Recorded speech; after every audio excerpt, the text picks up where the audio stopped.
తోటాయి గోను పువ్వులు మిలమిల విరిసే వాడవాడంతా ఓ పూల వరవాయి ప్రతి పువ్వులు చెరువేమో ఓ పూల తోటాయి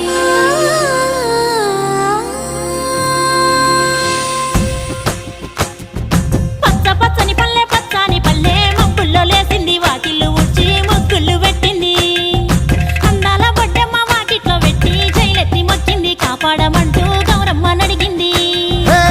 ఆడబిడ్డలు ఇంటింట నిందే అమ్మ నాన్న గుండెంతో పొంగే సత్తి పిండి సకినాలు చూస్తే నోటి నిండా ఊరిల్లూరే పొద్దు పొద్దున్నే తమ్ముళ్ళు లేచి పూల కోసం బయలెల్లి ఉరికే శాపపరిచి వాకిళ్ళలోన చెల్లెళ్ళంతా బతుకమ్మ పేర్చే